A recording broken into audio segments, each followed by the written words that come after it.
Hello बच्चों, let's read this question. Let A1, A2, A3 and so on be a GP of increasing positive numbers. Let the sum of its sixth and eighth terms be 2 and the product of its third and fifth terms be 1 upon 9. Then 6 multiplied by A2 plus A4 multiplied by A4 plus A6 is equal to, तो यहाँ पे इस expression का value बताना है 6 multiply में A2 plus A4 multiply में A4 plus A6. Start कर लेते हैं हमारे की कॉन्सेप्ट से.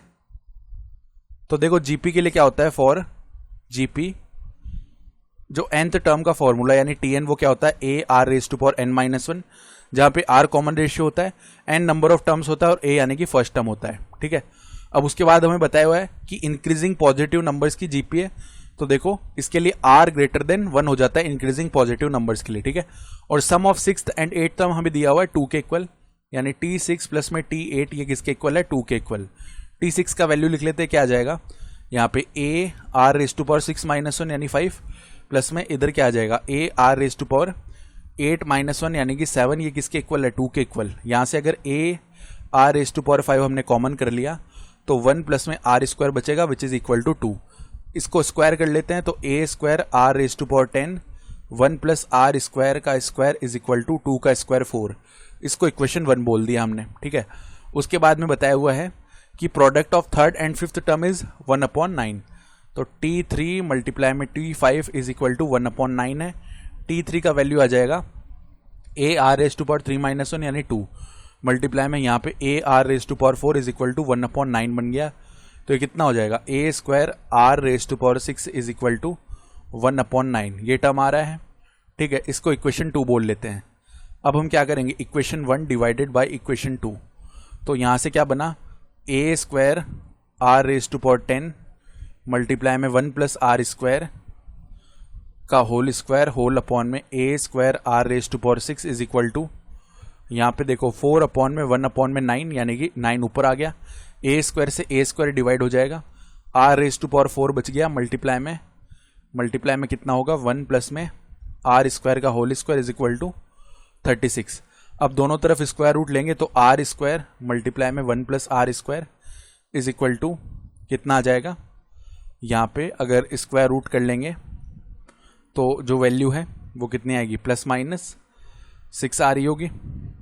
ठीक है, तो इस केस में देखो अगर प्लस का 6 ले, पहले लेट कर लेते हैं आर स्क्वायर को, तो t आर स्क्वायर को t कर लेट कर लिया तो t मल्टीप्लाई में t प्लस 1 है, t मल्टीप्लाई में t प्लस 1 एक बार तो 6 रख दिया, t मल्टीप्लाई में t प्लस 1 एक बार माइनस का 6 रख दिया, यानी ये बन जाएगा t स्क्वायर प्लस t. ठीक है, माइनस 6 इज इक्वल टू 0, यहाँ से t square plus t plus 6 is equal to 0.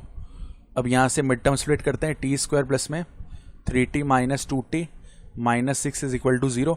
अब इसकी बात करेंगे ना तो यहाँ पे अगर d निकालेंगे यानी डिस्क्रिमिनेंट हो जाएगा 1 का स्क्वायर माइनस 4 मल्टीप्लाई में t का स्क्वायर को, t स्क्वायर का कोफिशिएंट 1 है मल्टीप्लाई में कांस्टेंट पार्ट 6 है, तो यह आएगा 1 माइनस में 24 which is equal to minus 23 जो कि एक नेगेटिव वैल्यू है.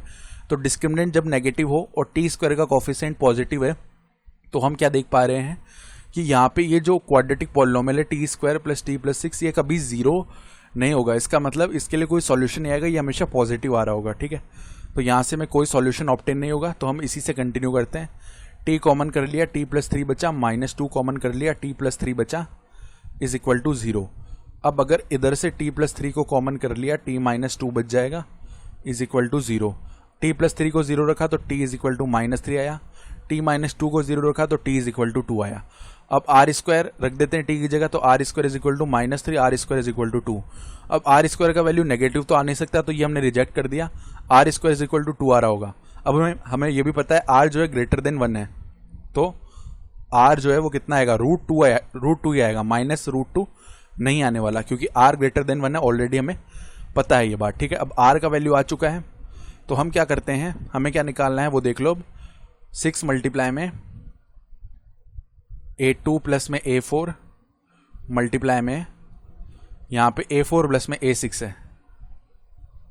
इसको सॉल्व कर लेते हैं फॉर्मूला लगा के. 6 मल्टीप्लाई में a2 यानी कि हो जाएगा ar प्लस में इधर ar क्यूब, देन इधर ar क्यूब प्लस में इधर ar रेज टू पावर 5, इधर 6 और ar को हमने कॉमन निकाल लिया तो 1 प्लस में आर स्क्वायर हो जाएगा. ठीक है, और इधर से अगर हमने ए आर क्यूब को कॉमन निकाल लिया तो 1 प्लस में आर स्क्वायर हो जाएगा। फर्दर ये कितना बन गया 6a square r raise to power 4 1 plus r square का होल स्क्वायर। अब देखो 1 प्लस आर स्क्वायर का होल स्क्वायर, यहाँ से अगर वैल्यू लिखेंगे इक्वेशन 1 से तो 1 प्लस आर स्क्वायर का जो होल स्क्वायर है किसके इक्वल आएगा 4 अपॉन में a square r raise to power 10। ये वैल्यू उठा के रख देते हैं तो यहाँ पे देखो 6a square r raise to power 4 multiply में 4 अपॉन में a स्क्वायर और यहाँ पे r रेज टू पावर 10 है तो r रेज टू पावर 10 हो गया। a स्क्वायर से a स्क्वायर डिवाइड हो गया 1 टाइम, 6 मल्टीप्लाई में 4 होता है 24 और अपॉन में आ जाएगा r रेज टू पावर 6। अब r का वैल्यू उठा के रख देते हैं जो कि √2 है तो 24 अपॉन में रूट ऑफ 2 की पावर 6 तो 24 अपॉन में रूट ऑफ 2 यानी 2 रेज टू पावर 1/2 उसकी पावर 6 यानी 2 क्यूब, यानी ये हो गया 24 अपॉन में 8 विच इज इक्वल टू 3। तो हमारा रिक्वायर्ड आंसर इस क्वेश्चन के लिए 3 आ जाएगा यानी कि option D. I hope you understood this explanation. Best of luck.